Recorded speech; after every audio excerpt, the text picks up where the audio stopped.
following is a presentation of HBO Sports.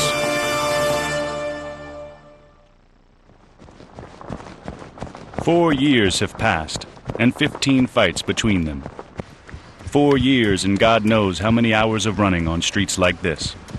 Running for nations where boxing isn't just a sport, it's religion. 4 years since their epic first meeting in the ring, and here they are again, headed once more for the same place, separated by only one thing: time. It was May 2004, a hot Saturday night in Las Vegas. Juan Manuel Marquez was the featherweight champion of the world, and challenger Manny Pacquiao was looking to erase a long Mexican stranglehold on the division. Both fighters were searching for a higher level of identity and for a platform for proving not just how good they were, but who they were as fighters. Some great fights take a few rounds to develop. And he fires the straight left hand, and there's the punching power. This one took just seconds. So to see him get knocked down, that right there was surreal. And Juan Manuel Marquez has been down twice. To see him get knocked down twice more in the same round. This is why we use the word sensation. It was shocking. Third knockdown of the first round, and I'm not sure Juan Manuel will be able to get up. Oh God, this guy's a monster. I think everybody was wondering, how long is he going to last against this relentless Tasmanian devil of a fighter? But Marquez persevered through the Filipinos' early onslaught, and then, as the fight wore on, turned the punishment Pacquiao's way. Hard right hand stuns Pacquiao, and it could be the comeback of a lifetime for Juan Manuel Marquez. And the atmosphere ringside began to shift. Marquez somehow, improbably, was not only just surviving, he was taking over the fight. Freddie Roach began to crack the whip in between rounds. You don't let this guy take control of the fight, you hear me? Pacquiao soon found a way to regroup himself, recovering with a vengeance. Pacquiao's hand speed coming back. Suddenly he's more aggressive. Pacquiao's sheer level of violence and energy would rise up and put Marquez back in compromising positions. Things ended as fiercely as they had begun that night in Vegas. But after 12 rounds, there was no victor. It would be left to the judges to render a verdict for history to record. The bout is a draw. 4 years later, the matter remains unsettled. This is the countdown to a resolution. This is the countdown to Marquez Pacquiao 2.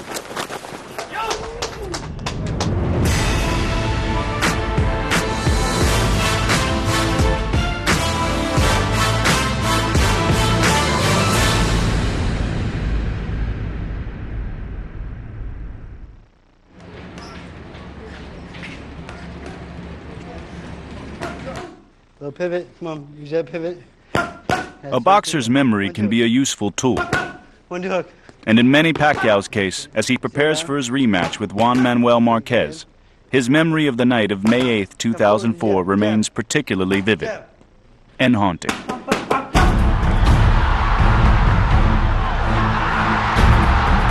seconds left in the first.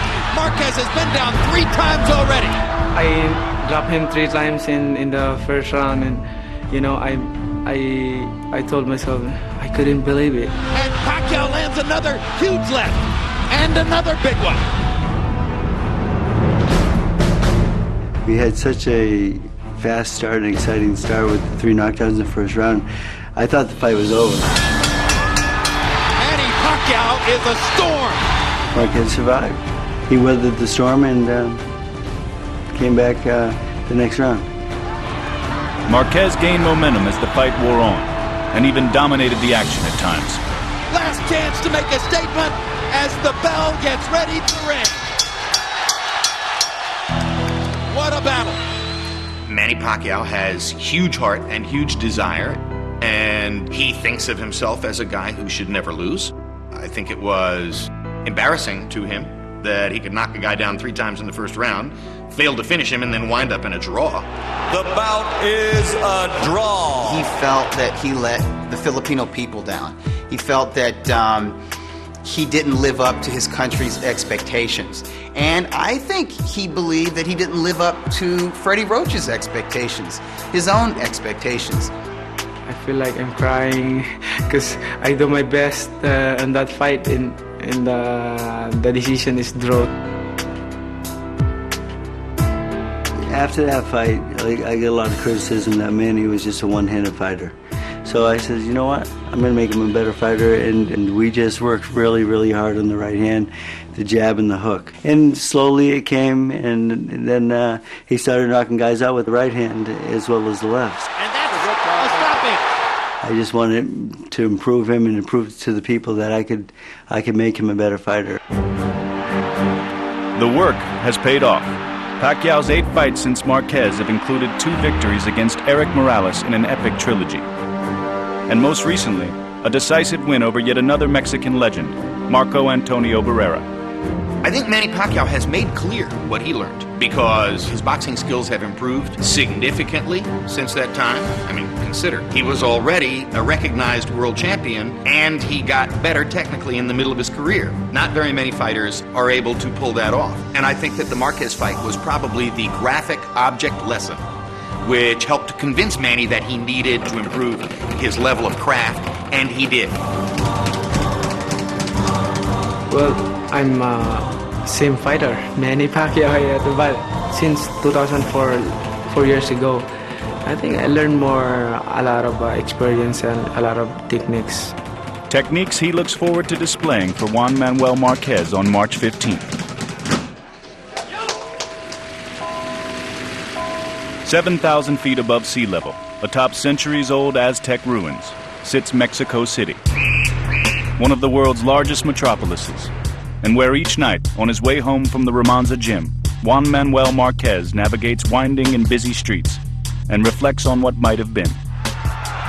Marquez waited years for a chance to rise to the top in the division. Here was the opportunity. Después del primer round, que fue un infierno para mí, lo que teníamos que usar era la inteligencia. En ese primer round salí confiadísimo. And in round 1, Manny Pacquiao suddenly shut out the lights. Fue una pelea difícil, muy difícil, porque Manny Pacquiao tenía una velocidad en extremo y una manera de boxear no muy clara. This is not the fight that Juan Manuel Marquez would have wanted. What Marquez prefers to focus on from that night is not the 3 knockdowns, but rather the remarkable comeback that ensued in the 11 rounds that followed. Marquez had figured him out. Now the question in your mind becomes, could Marquez win so many rounds that he'll actually make up for the first round deficit and catch Manny in the fight? Conforme transcurrían los rounds, nosotros sabíamos y tenía la certeza de que íbamos ganando los rounds en aquella pelea. That confidence propelled Marquez to the final bell, but the judge's decision was far from what he thought he deserved. Después de que dieron el resultado no quedé conforme, porque después de levantarme del primer round de las caídas y de hacer un gran trabajo, 11 rounds, y después nos dicen que la pelea era empate, que yo creo que hice el desempeño para ganar, merecí ganar y no quedé conforme con lo que dieron en ese 2004.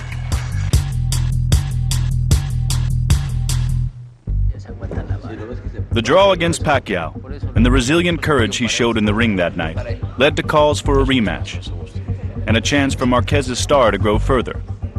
But when he wasn't happy with the money being offered, he turned down the deal.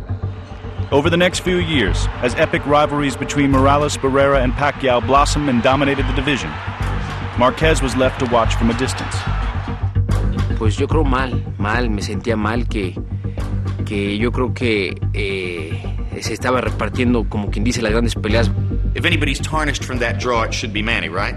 But it was Marquez who couldn't get the fights that he wanted and couldn't get the exposure that he wanted after the draw with Pacquiao. It was Marquez whose career more or less went back into the dumper. It's not necessarily the best fighter who gets paid the most. It's the most popular fighter. Marquez didn't want that, wanted equity, walked away from the table, walked away from the rematch, walked away from his promoter. 2 years after the Pacquiao fight, Marquez's career bottomed out. He took a fight in Indonesia for the meager sum of $30,000 against Chris John and lost, a devastating blow for an already floundering career. Losing to Chris John was a huge setback for Juan Manuel Marquez, and put him in a position for a moment where you wondered, well, will he ever get a Pacquiao rematch?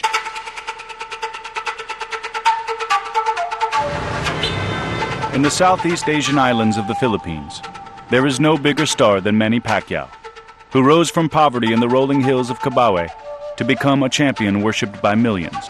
But Pacquiao is training for his rematch with Juan Manuel Marquez far from his homeland, 7,000 miles across the Pacific Ocean, in a place perhaps not known for boxers, but surely fit for stars.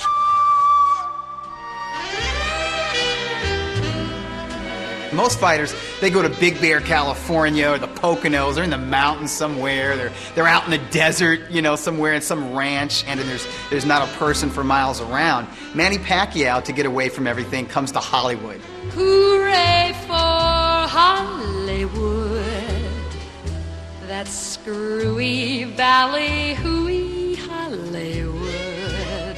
Hollywood, California may be an unlikely place to seek refuge from fame. But it's a fitting home away from home for Pacquiao, whose stardom back in the Philippines spans from the boxing ring to the music charts to the movie screen. Dito na ako lumaki at dito na tumigas ang buto ko. Tapos palalayasin niyo ako rito? Oh! Yeah, Manny in the movies, he wants to be Bruce Lee, I think. He's just like, anything he does in the Philippines is kind of like turns to gold and so forth. I saw his last movie. He says it's gonna make it premiere in America, but if it does, it'll be short. I think. I'm sorry, Manny. Pacquiao may not be a movie star in the U.S., but his fame still resonates in the gym. All right, let's go. Pacquiao time. Everybody out. Let's go. Time to go. Come on.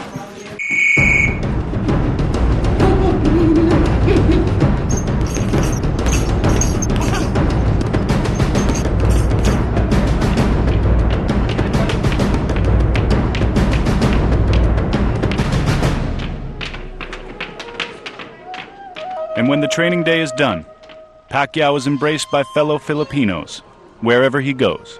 The Thai restaurant that scene is I think indicative of how a lot of the Filipinos approach life, which is the group is really important and they like to take care of their friends, take care of their people, and try and include everybody and not leave anybody out. Check it out, this Apple the out from the Black Eyed Peas. Yeah, you. And I'm Filipino, and I'm here to support Manny Pacquiao. Hoy pare, pakinggan nyo ako. Eto ng tunay na Filipino. Galing sa baryo sa Pambato. Pumunta ng LA, nagtrabaho para makatulong sa nanay. Ikaw ang aking bebo, bebo, bebo, bebo, bebo, bebo, bebo. Ikaw ay Filipino! Filipino! Yes, sir. I'm very happy that my countrymen they're always supporting me, and especially during my training. See these guys? Oh, they're all Filipino. He is our national hero and our national treasure. Viva Manny Pacquiao!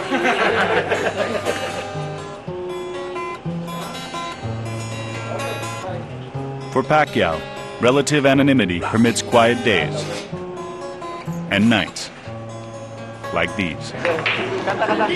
But when the sun rises once more, the fighter has little trouble refocusing. Boxing is my priority in my life because without boxing, you know, nobody knows me.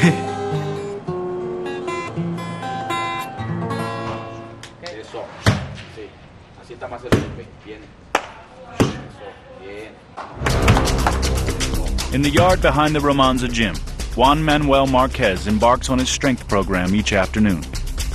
Archaic at first glance, but devised by a trainer with a proven method to his madness. Nacho Beristain is a genius artiste trainer. He has some unusual techniques in the gym. He has his own inner thought process about boxing, sort of the way Customado did when he was training Floyd Patterson and Mike Tyson. Es una persona clave en este deporte para mí, por su experiencia. Para mí es un gran orgullo tenerlo en la esquina, trabajando conmigo. No, hay un afecto por su conducta, porque es siempre muy respetuoso, porque es mi amigo. The connection between fighter and trainer has been strengthened